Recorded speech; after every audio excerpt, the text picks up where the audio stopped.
Hello students, आज की class में हम डिस्कस करने वाले हैं सदिश क्षेत्र का डाइवर्जेंस क्या होता है। प्रीवियस क्लास में हमने अदिश क्षेत्र का क्या देखा था, ग्रेडियंट देखा था। तो आज हम डिटेल में इसके लिए फॉर्मूला डिस्कस करने वाले हैं डाइवर्जेंस के बारे में। और ये हमेशा किसका निकलता है, सदिश क्षेत्र का निकलता है। पहली बात तो ये आपने फर्स्ट ईयर में ये जो डाइवर्जेंस निकाला था वो कार्टेशियन कोऑर्डिनेट सिस्टम यानी कार्तीय निर्देश तंत्र में निकाला था। किस में निकाला था? कार्तीय निर्देश तंत्र में निकाला था। आज जो हम निकालेंगे ना वो लांबिक वक्र रेखीय निर्देश तंत्र में निकालेंगे। क्लियर है? तो सबसे पहले हमें पता होना चाहिए कि डाइवर्जेंस क्या होता है, तभी तो हम पता लगा सकते हैं। तो देखो, डाइवर्जेंस क्या होता है, इसको हम कैसे समझा सकते हैं। सदिश क्षेत्र बनाते हैं तो देखो कैसे बनाएंगे कि ये वेग जो होता है ना हमारे पास, वो कैसी राशि होती है, सदिश राशि होती है।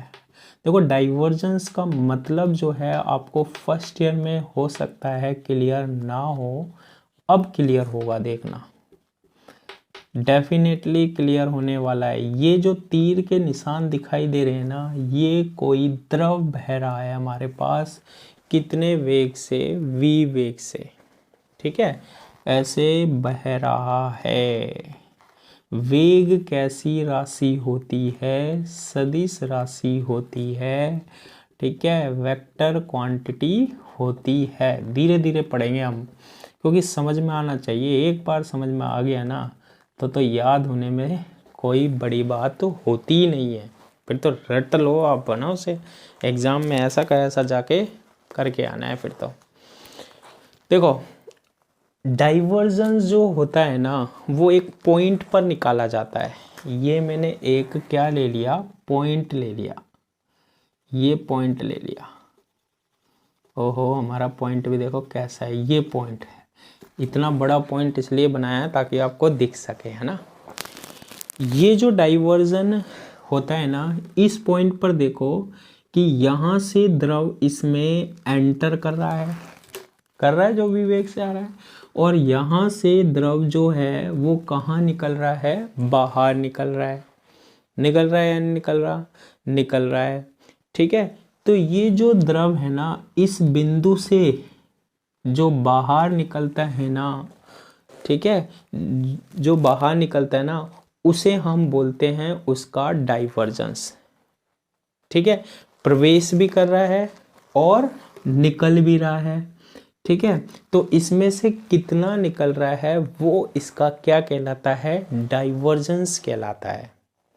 अब एक पॉइंट पर ये चीज़ निकालना इतना आसान नहीं होता है, तो हम क्या करते हैं, इस सदिश क्षेत्र में एक आयतन अल्पांश की कल्पना कर लेते हैं।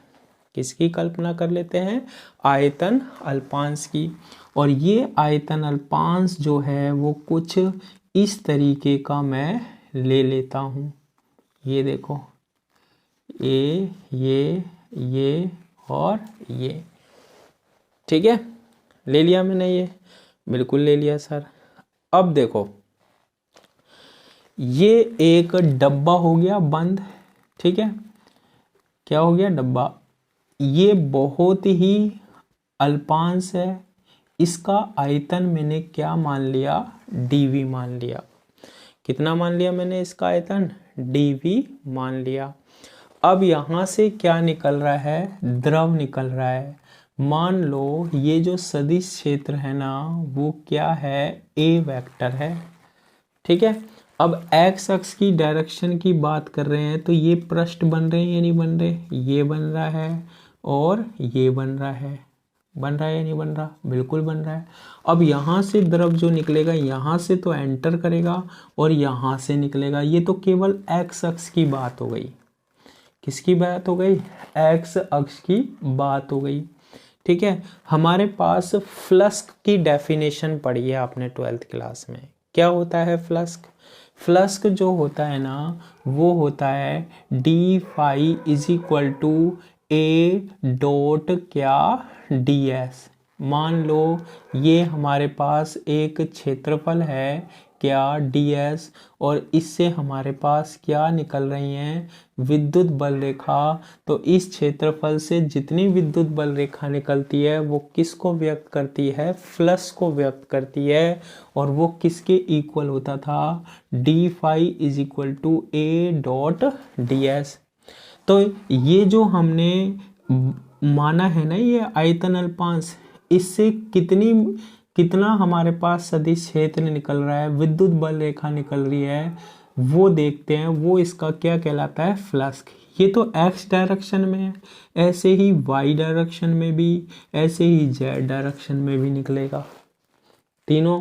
तो ये क्या बन रहा है, एक बंद बन रहा है, क्लोज बन रहा है।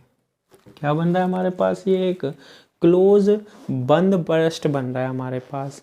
और बंद पृष्ठ से निर्गत फ्लक्स देख रहे हैं, सदिश क्षेत्र कितना है a, इससे कितना निकलेगा, ऐसे निकलेगा चारों तरफ। तो वो हम कैसे डिनोट करते हैं, phi is equal to integration, close निकाल दिया, a डॉट ds। क्लियर है। अच्छा, ये 12th क्लास में ये पढ़ा था आपने, ये बॉक्स है, इसमें हमारे पास क्या रख दिया, एक आवेश रख दिया। आवेश से अब क्या निकल रही हैं, बल रेखा निकल रही हैं। तो इस बॉक्स से निकलने वाली जो बल रेखा होती थी वो किसको व्यक्त करती थी, फ्लक्स को। ठीक है, अगर हमारे पास सदिश राशि E थी, बल रेखा को किससे व्यक्त करते थे, E से। तो कितने पृष्ठ होते थे, 6। फ्लक्स कैसे निकालते थे, phi is equal to close integration A dot ds से निकाल लेते। क्लोज का मतलब सारे 6 के 6 क्या होने चाहिए थे, पृष्ठ होने चाहिए थे। तो ये तो हमारे पास क्या निकल आता है, फ्लक्स के निकल आता है इस पूरे से, है ना। डाइवर्जन क्या होता है, ए वेक्टर का, ए सदिश का, कि हमारे पास यदि ये वॉल्यूम क्या हो, ये आयतन क्या हो, अल्प हो, ठीक है, तो प्रति एकांक आयतन निकलने वाला फ्लक्स कितना है, ए डॉट ds। प्रति एकांक आयतन, जैसे यानी कि किसका भाग दे दो, dv का, वो हमारे पास क्या कहलाता है, डाइवर्जेंस कहलाता है। क्लियर है, वो हमारे पास क्या कहलाता है, डाइवर्जेंस। देखो कैसे डेफिनेशन बनाते हैं, फर्स्ट ईयर में पढ़ी हुई थी आपने ना। सदिश क्षेत्र में ये हमारे पास क्या है, कोई सदिश क्षेत्र है। सदिश क्षेत्र ए सदिश में, ठीक है, स्थित आयतन अल्पांश, स्थित आयतन अल्पांश। तो मैंने आयतन अल्पांश लिया है या नहीं लिया, ये लिया आयतन अल्पांश, ले लिया। आयतन अल्पांश को परिबद्ध करने वाले, आयतन अल्पांश को परिबद्ध करने वाले बंद पृष्ठ से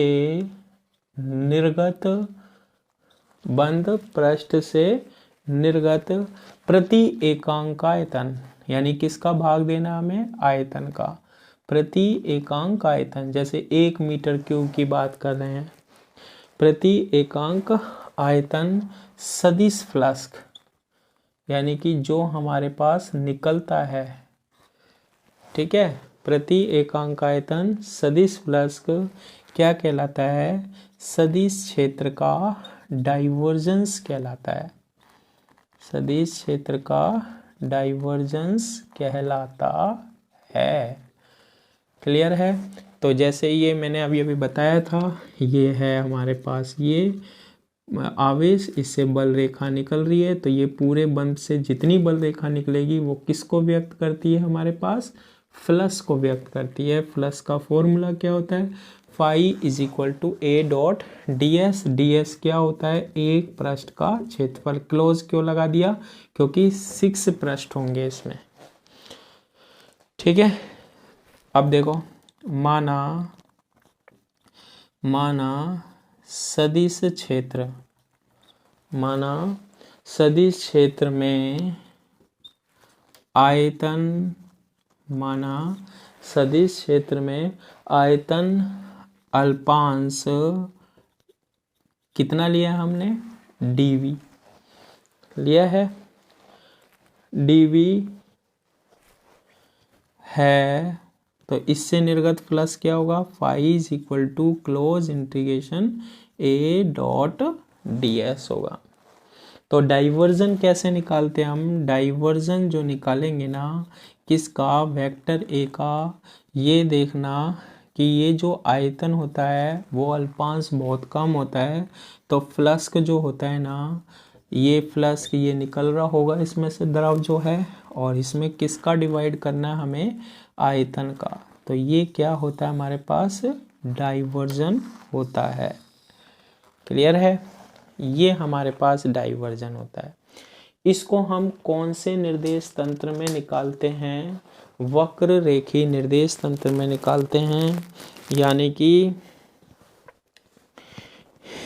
u1 u2 u3 के रूप में, जिसमें हमारे पास निर्देशांक क्या होते हैं, u1 u2 u3 होते हैं। ठीक है, तो ये फॉर्मूला ध्यान रखना, divergence a is equal to close integration a dot D S upon D V. ये तो आपने फर्स्ट ईयर में भी पढ़ा है। हमें तो यहाँ पर जो करना है ना, वो किस में करना है हमें, वक्र रेखीय निर्देश तंत्र में। ठीक है, तो करते हैं, देखो लांबिक क्या वक्र रेखीय निर्देश तंत्र में क्या डाइवर्जेंस, ठीक है। अब आप कहोगे सर ये तो एक ही दिशा में सदिश क्षेत्र है, नहीं, y दिशा में भी जा रहा होगा और z दिशा में भी जा रहा होगा, त्रिविमीय है ना। अब देखो इसके लिए हम क्या करते हैं, सबसे पहले ये हमारे पास वही सदिश क्षेत्र है, ये क्लियर है। अब ये जो आयतन अल्पांश होगा ना, जब हम कार्तीय निर्देश तंत्र में पढ़ते थे तो हम पृष्ठों से बनाते थे। किससे बनाते थे, पृष्ठों से। तो देखो इसमें हमारे पास 3 अक्ष होते थे, X axis, Y axis and Z axis. तो एक पृष्ठ हम ऐसे ले लेते थे, दूसरा पृष्ठ हम ऐसे ले लेते थे, इसको हम ये जोड़ देते थे। तो ये एक्स एक्सिस, वाई एक्सिस और जेड एक्सिस से हमारे पास क्या बनता था, षटफलक। ऐसा घन जैसा हम क्या बना देते थे, आयतन अल्पांश बना लेते थे। लेकिन अब हमारे पास क्या होगा, जो आयतन अल्पांश लेंगे वो क्या होगा हमारे पास, वक्र रेखीय निर्देश तंत्र में। तो 3 वक्र लेने पड़ेंगे हमारे पास। कितने वक्र लेने पड़ेंगे, 3 वक्र लेने पड़ेंगे। तो देखो ये मैंने कितने वक्र ले लिए, 3 वक्र ले लिए। इसका नाम तो मैंने दे दिया क्या, u1 वक्र, इसका नाम दे दिया मैंने u2 वक्र, और इसका नाम दे दिया मैंने u3 वक्र। ठीक है, तो ये क्या है, सदिश क्षेत्र का अपवाह हो रहा है, यानी द्रव बह रहा है, विवेग सदिश क्षेत्र है। इसमें हम एक आयतन अल्पांश लेते हैं और इससे कितना सदिश क्षेत्र निकल रहा है, ठीक है, कितना फ्लक्स बन रहा है वो निकालना होता है। तो ये जो अल्पांश लिया है ना, वो हम किस में बना रहे हैं, अब हम लांबिक वक्र रेखीय निर्देश तंत्र में। कुछ नहीं करना, इसमें जो पृष्ठ बनेंगे ना वो बस थोड़े से कैसे बन जाएंगे, वक्र बन जाएंगे हमारे पास। ऐसे ही इसमें भी क्या बन जाएगा, वक्र बन जाएगा। ये देखो ये वक्र बन गए और ये वक्र बन गया। ठीक है, तो आयतन अल्पांश हमने कुछ इस तरीके का ले लिया। क्लियर है यहाँ तक, बिल्कुल क्लियर है सर, होगा नहीं क्या। अब देखो ले लिया, ये जो हमारे पास है u1 u2 u3, ये हमारे पास षटफलक बन गया एक तरीके का। क्या बन गया हमारे पास, षटफलक बन गया। इसका नाम धर देते हैं, देखो ये फलक दिख रहा है आपको, ये वाला, ये हम एक्स अक्ष की बात कर रहे हैं, फिर जब एक्स अक्ष निकल जाएगा तो इसी तरीके से हम वाई अक्ष पर लिख देंगे और जेड अक्ष पर लिख देंगे। तो ये एक्स एक्सिस वाले में ये दो पृष्ठ देख रहा हूँ, देखो ये कितने पृष्ठ हैं एक्स एक्सिस वाले? दो। नाम दे देता हूँ मैं, ये दे दिया मैंने ए, ये दे दिया बी, ठीक है, ए बी, और ये दे दिया मैंने सी, और ये दे दिया मैंने क्या, पॉइंट डी दे दिया, और ये दे देते हैं हम पॉइंट ई, ये एफ, और ये जी दे दिया। ठीक है, ये हमने मान लिया ये जो द्रव बह रहा है इसमें एक आयतन अल्पांश, तो इससे कितना निर्गत हो रहा है वो हमें ज्ञात करना है। वही हमारे क्या कहलाता है, डाइवर्जेंस कहलाता है। एक पॉइंट पर निकालना होता है, लेकिन पॉइंट पर निकालना आसान नहीं होता है, इसलिए हम आयतन अल्पांश की कल्पना करते हैं। ठीक है, अब देखो जैसे इसमें कार्तीय निर्देश तंत्र में ये लंबाई होती थी dx, अल्पांश की ये होती थी dy, और ये होती थी dz। इसमें भी हमने निकाल चुके हैं क्या क्या होती है। देखो ये जो हमारे पास u1 डायरेक्शन में होती है, ये जो लंबाई होती है वो कितनी होती है, h1 du1 होती है, कर चुके थे ना हम। ठीक है, ये जो लंबाई होती है यहाँ से यहाँ तक जो हमने ली है वो क्या होती है, h2 du2, रेखा अल्पांश बोलते हैं जिसे हम। और ये जो लंबाई होती है वो कितनी होती है हमारे पास, h3 du3 होती है। क्लियर है यहाँ तक? बिल्कुल क्लियर है। अब हम क्या करते हैं, जैसे ये एक पृष्ठ तो ये रखा हुआ है ये, और दूसरा पृष्ठ ये रखा हुआ है, ये तो कौन सा है, FEOG, ये FEOG ऐसे रखे हुए हैं ये एक दूसरे के समांतर। ठीक है, इन दोनों के बीच में मैंने क्या ले लिया, एक पॉइंट P ले लिया, तो इनके बिल्कुल बीचों बीच क्या लिया मैंने, एक पॉइंट P ले लिया। और यहाँ पर मैंने माना कि जो सदिश क्षेत्र है ना हमारे पास वो कितना है, A सदिश है। कितना है, A सदिश है। और इस A सदिश के कितने घटक होंगे, 3 घटक होते हैं, AX, AY और AZ। क्योंकि सदिश राशि जो होती है उसके कितने घटक होते हैं, 3 दिशाओं में घटक होते हैं। X अक्ष की दिशा में घटक, अब U1 दिशा में घटक, AX, AY, AZ की जगह अब याद करो क्या लेते चलते हैं, A1, A2 और A3। तो U1 की दिशा में घटक क्या होगा, A वेक्टर का A1, U2 की दिशा में A2 और U3 की दिशा में घटक A3। इस पॉइंट पर सदिश की वैल्यू कितनी है, A है। ठीक है, अब देखो ये पूरी डिस्टेंस क्या है, H1 du1 है, यहाँ से यहाँ तक ये पूरी डिस्टेंस क्या है, H1 du1 है। ऐसे समझा रहा हूँ ये। अब ये यहाँ से आप यहाँ तक जाओगे तो ये डिस्टेंस कितनी होगी, कितनी होगी ये डिस्टेंस बताओ। यहाँ से यहाँ तक आप आओगे, यहाँ से इस पृष्ठ तक आओगे तो ये डिस्टेंस कितनी होगी, हाफ हो जाएगी। ठीक है, कितनी होगी हमारे पास, P से यहाँ तक की डिस्टेंस H1, ये कितनी होगी, H1 du1/2 होगी। ये तो नॉर्मल सी बात है। तो पहले हम लिख लेते हैं ये जो सारी बातें हमने की है। क्या, देखो माना, ठीक है, बिल्कुल एक एक चीज लिखते हैं। माना किसी बिंदु पर, डाइवर्जेंस किस पर निकालते हैं, एक बिंदु पर, किसी बिंदु पर क्या षटफलक, ठीक है, और ये षटफलक कैसे होंगे, वक्र के रूप में। षटफलक आयतन अल्पांश, आयतन अल्पांश क्या है, dv स्थित है। आयतन अल्पांश क्या है, dv स्थित है। क्लियर है।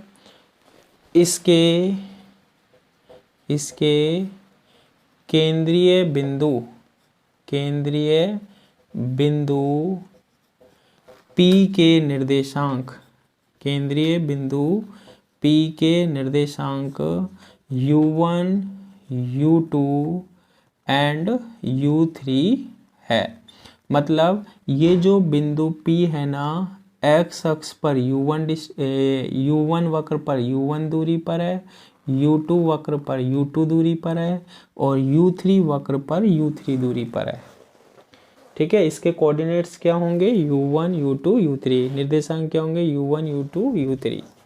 बिंदु P पर जो सदिश क्षेत्र का मान है ना, वो कितना है?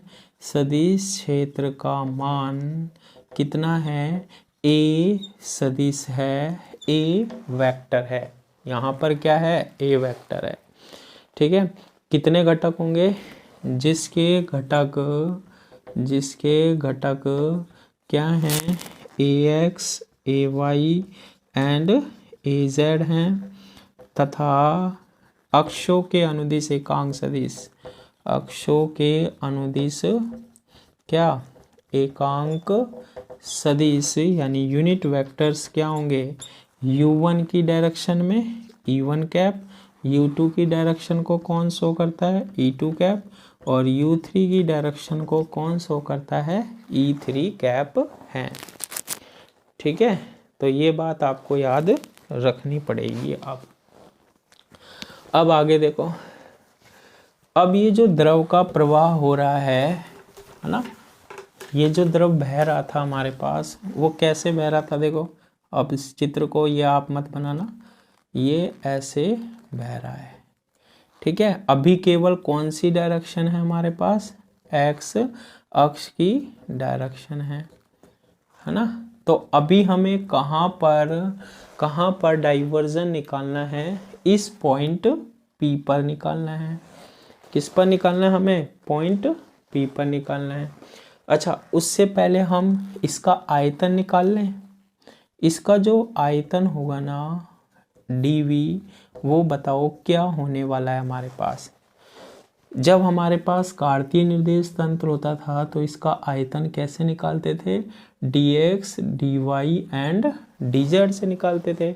यहाँ पर क्या है? लंबाई h1 du1, h2 du2 और h3 du3 होती है। तो आयतन कैसे निकलता है? h1 du1, h2 du2 और h3 du3 से निकल जाती है। क्लियर है? तो इस तरीके से इसका हम क्या निकालते हैं? आयतन अल्पांश निकालते हैं।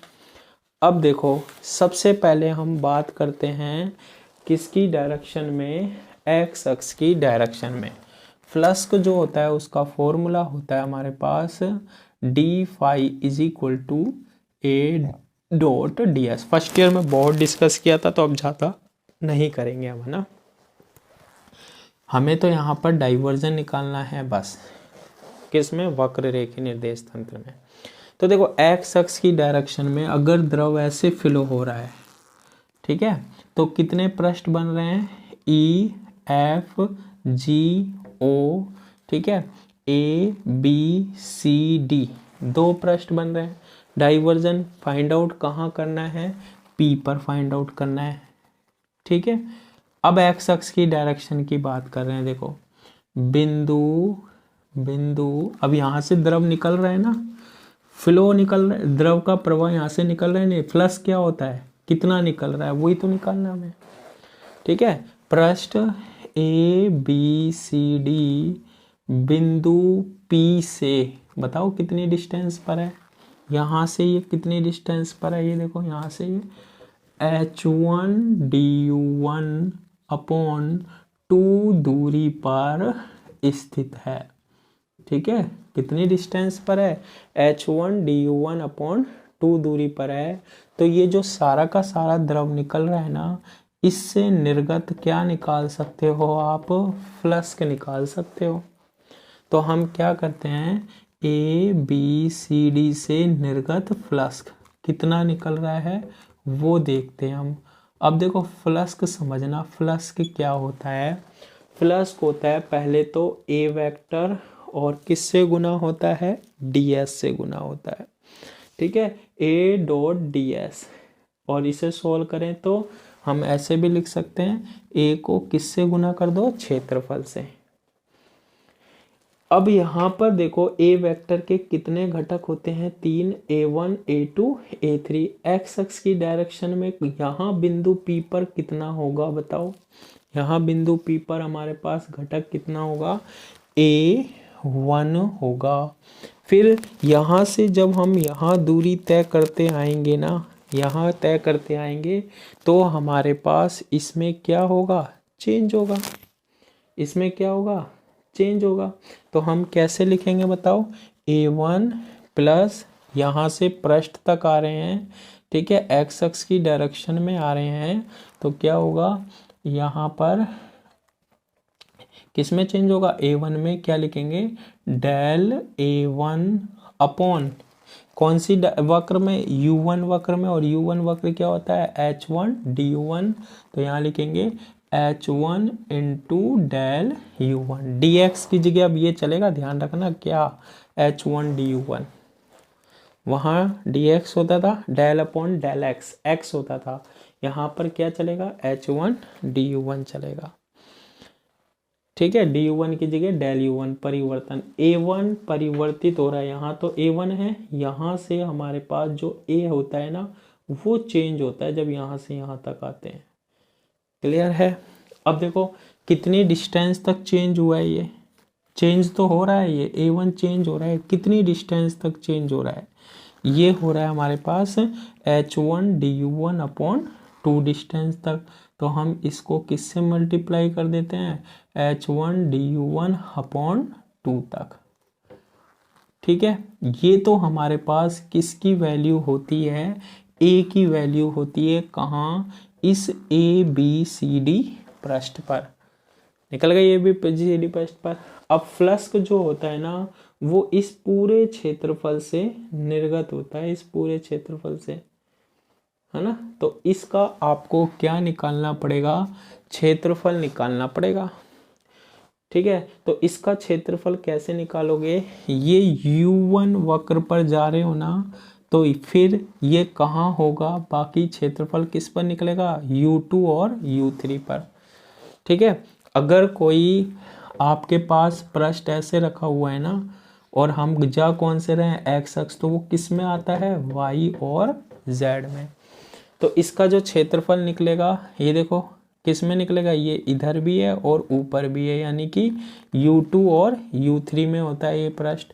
तो किस क्षेत्रफल क्या होगा इसका, u1 की दिशा में है तो बाकी दोनों से गुना कर दो, क्या होती है उनकी लंबाई, h2 du2 और h3 du3। ये हमारे पास क्या निकल गया, फ्लक्स निकल गया, ठीक है। इसको हम क्या कर सकते हैं, मल्टीप्लाई कर सकते हैं। तो क्या बनेगा देखो, a1 और यहाँ ये मल्टीप्लाई कर लो, h2 du2 h3 du3 plus, आप देखो यहाँ पर ये बन रहा है, ये 2 जो है इसको हम कहाँ लिख सकते हैं, आगे लिख सकते हैं 1/2 और 1/h1 del a1 upon del u1, change हो रहा है ना u1 के रिस्पेक्ट में। और फिर हमारे पास मल्टीप्लाई हो रहा है, देखो h1 du1 h2 du2 and h3 du3, इस तरीके से लिख लिया। इसको तो यहाँ मल्टीप्लाई कर लिया, और ये del a1 upon del u1 h1 ये आ गया, हाफ इधर लिख लिया, और ये तीनों को पीछे लिख लिया। ये ABCD से निर्गत फ्लक्स है। अब देखो ये द्रव यहाँ से देखा था, ये निकल रहा है, अब इस बिंदु P पर देखो पीछे से आ भी तो रहा है हमारे पास, आ रहा है या नहीं आ रहा, आ रहा है ना बिंदु P पर पीछे से। तो हम बोलेंगे EFGO में EFGO से आगत फ्लक्स, ठीक है। तो ये जो फ्लक्स निकालते हैं ना हम, वो बिंदु P से निकालते हैं। तो हम बिंदु P से चाहे तो ऐसे निकाल लो, चाहे मैं इसको ऐसे निकाल रहा हूँ, देखो इस बिंदु P से इस पृष्ठ पर जाएंगे तो ये कौन सा है, OEFG है, और ये कितनी डिस्टेंस पर है, वही कितनी डिस्टेंस पर है, वही h1 du1 अपॉन 2 बिंदु P, तो जब आप इस पृष्ठ पर फ्लक्स को फाइंड आउट करोगे ना, पता लगाओगे, तो आपको कुछ नहीं करना, यहाँ पर तो सेम होता है क्या, A1H2Du2H3Du3 यहाँ पर तो ठीक है। जब आप विपरीत दिशा में जाओगे, पहले इधर जा रहे थे अब इधर जा रहे हो पी से, तो यहाँ पर क्या लगा देना, नेगेटिव। तो क्या आ जाएगा, A1H2Du2H3Du3, बस यहाँ क्या लगा देना है, negative half 1/H1 del A1 upon del U1 H1 du1 H2 du2 H3 du3। ठीक है, इस तरीके से बना लिया। अब देखो, ये जो हमारे पास डाइवर्जन होता है ना, वो निर्गत फ्लक्स होता है। इस पॉइंट पर यहाँ से तो क्या है, अंदर की तरफ आ रहा है, और यहाँ से क्या हो रहा है, बाहर की तरफ निकल रहा है। यही बिंदु P से निकल रहा है ना, हमें यहाँ पर कितना देखना है, निर्गत देखना है। ठीक है, कौन सी डायरेक्शन में, U1 डायरेक्शन में। तो हम क्या लिखते हैं, अतः U1 दिशा में क्या निर्गत फ्लक्स, ऐसे ही पढ़ा था फर्स्ट ईयर में, बस dx dy dz चल रहे थे वहाँ पर। U1 दिशा में निर्गत फ्लक्स, और इसे बोलते हैं नेट फ्लक्स। ठीक है, टोटल। तो ये कैसे निकालेंगे हम, U1 दिशा में निर्गत फ्लक्स। देखो, ये तो हमारे पास निकल ही रहा है, ये तो क्या हो रहा है, निकल ही रहा है। कौन सा, ये वाला। तो ये तो पॉजिटिव ले लो, A1H2 du2 H3 du3 plus half और 1/H1 del A1 upon del U1 into H1 du1 H2 du2 and H3 du3। ठीक है, तो जो बाहर निकल रहा होता है ना, उसे तो हम पॉजिटिव लेते हैं, पढ़ा है 12th क्लास में, और जो अंदर आ रहा है पॉइंट की ओर, उसे नेगेटिव लेते हैं। तो दूसरा हम क्या करेंगे, नेगेटिव लेंगे पॉइंट P पर। तो ये तो पॉजिटिव आ गया, दूसरा क्या ले लो, नेगेटिव ले लो। दूसरा नेगेटिव ले लो, EFGO से आगत प्लस, यानी P पर कौन सा आ रहा है, ये आ रहा है, निकल रहा है वो तो पॉजिटिव, जो आ रहा है उसे नेगेटिव ले लो। इसको नेगेटिव लोगे तो क्या होगा, माइनस, क्या, A माइनस से मल्टीप्लाई कर दो, A1H2 du2 H3 du3। ठीक है, और फिर माइनस से ये माइनस माइनस क्या हो जाएगा, plus half 1/H1 del A1 upon del U1, और क्या बनेगा, H1 du1 H2 du2 H3 du3।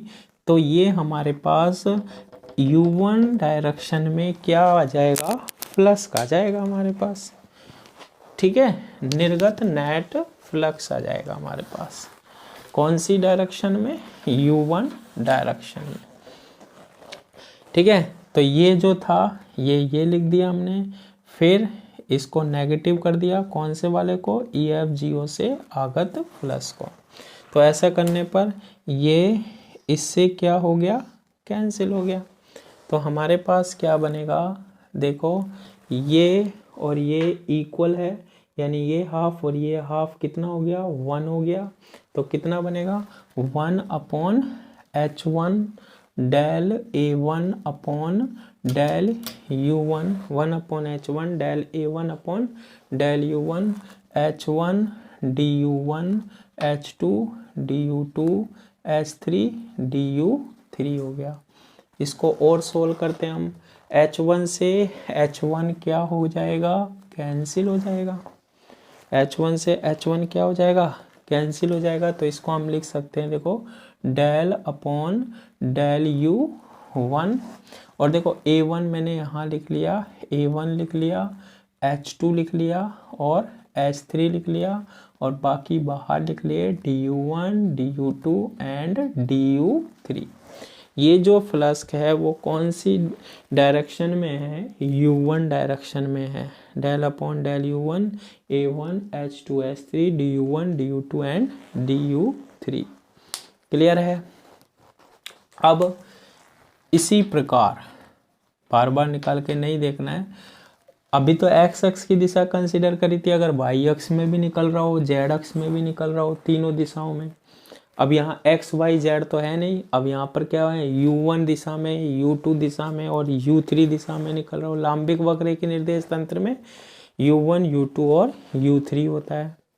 ठीक है, तो क्या होगा बताओ। इसी प्रकार u2 दिशा में निर्गत नेट फ्लक्स, ठीक है, क्या होगा बताओ, डेल अपॉन u1 की जगह क्या हो जाएगा, u2 हो जाएगा। जब 1 था ना तो a1 आ रहा था, तो ये 2 होगा, तो यहाँ आएगा a2 आएगा। जब 1 था ना तो ये आ रहा था 2 और 3, जब 2 होगा ना तो ये आएगा 3 और 1, बाकी के 2 आ जाएंगे। और ये तो सेम है क्या, du1 du2 एंड du3। ठीक है, ऐसे ही तीसरी दिशा, इसी प्रकार क्या u3 दिशा में, इसी प्रकार u3 दिशा में निर्गत नेट फ्लक्स क्या होगा।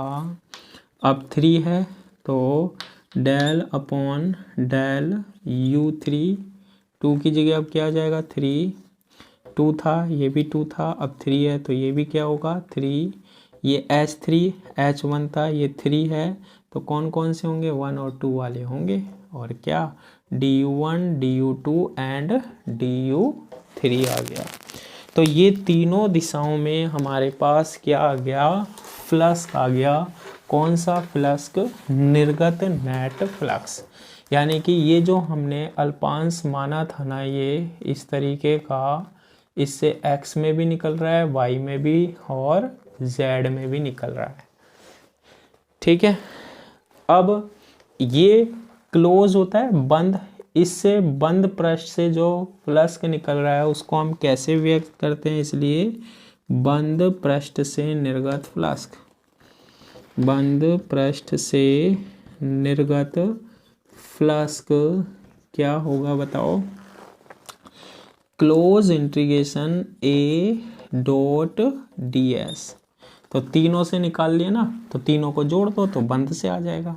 तो पहला कौन सा आया हमारे पास, डेल अपॉन डेल u1 और a1 h2 h3 du1 du2 and du3। Clear है, प्लस दूसरा फ्लक्स ये है, तीनों से निकलेगा तो तीनों क्लोज हो जाएगा, डेल अपॉन डेल u2 क्या a2 h3 h1 du1 du2 and du3। और third one is del upon del u3 और a3 h1 h2 du1 du2 and du3। तो close integration a dot D S is equal to, इसमें से क्या common आ रहा है देखो, du1 du2 du3, तो लास्ट में लिख लेंगे तो बाकी क्या बनेगा, del upon del u1 a1 h2 h3 plus del upon del u2 a3 h3 a2 h3 h1 plus del upon del u3 a3 h1 और h2। और क्या बनेगा हमारे पास, du1 du2 एंड du3 बन जाएगा। अब हमारे पास लास्ट जो फॉर्मूला बनने जा रहा है ना, वो डाइवर्जन का बनेगा। और डाइवर्जन क्या होता है, ए वेक्टर मैंने बताया था, limit dv tends to 0 is equal to close integration a dot ds upon dv। dv अल्प ही है हमारे पास, dv क्या होना चाहिए, अल्प 0 की ओर।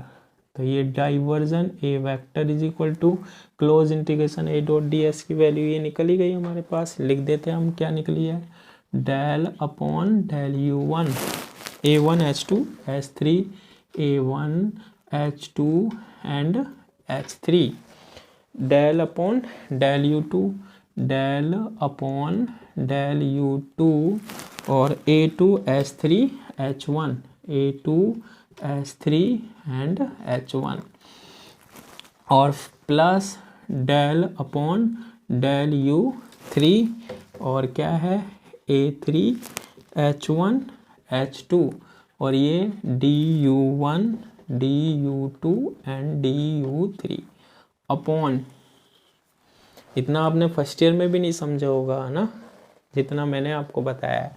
और dV की वैल्यू क्या होती है H1 DU1 H2 DU2 and H3 DU3 होता है। तो अब देखो क्या होगा DU1 DU2 DU3 से DU1 DU2 DU3 कैंसिल हो गया, तो डाइवर्जन जो है ना A वेक्टर वो किसके इक्वल आएगा, देखो H1 H2 H3 नीचे आ रहे हैं 1 अपॉन H1 H2 H3, ठीक है, del upon del U1 A1 H2 H3 plus del upon del U2 A2 H3 H1 plus del upon del U3 A3 H1 H2, ठीक है। और ये डाइवर्जन जो है ना ये इक्वल भी है किसके, डेल्टा डॉट ए के भी होता है। ये हमने फर्स्ट ईयर में भी पढ़ा था, प्रूव किया था, यहाँ प्रूव करने की ज़रूरत नहीं है। डाइवर्जन जो होता है ए वो डेल्टा डॉट ए के भी क्या होता है, इक्वल होता है। एक ऐसी राशि है, वेक्टर क्वांटिटी है। तो 1 upon H1 H2 H3 del upon del U1 A1 H2 H3 del upon del U2 A2 H3 H1 plus del upon del U3 A3 H1 H2। तो इस तरीके से हम डाइवर्जन का डेरिवेशन बना लेते हैं। तो एग्ज़ाम में आता है, सिद्ध कीजिए कि जो डाइवर्जन होता है किसी वेक्टर फील्ड का वो ये होता है। क्लियर है? तो आपको ये सोल्व करना आना चाहिए। नेक्स्ट क्लास में हम इस पे न्यूमेरिकल्स करेंगे, बाकी आप इसको एक बार पढ़ के देखना, क्लियर हो जाएगा। तो आज की क्लास के लिए इतना ही। Thank you.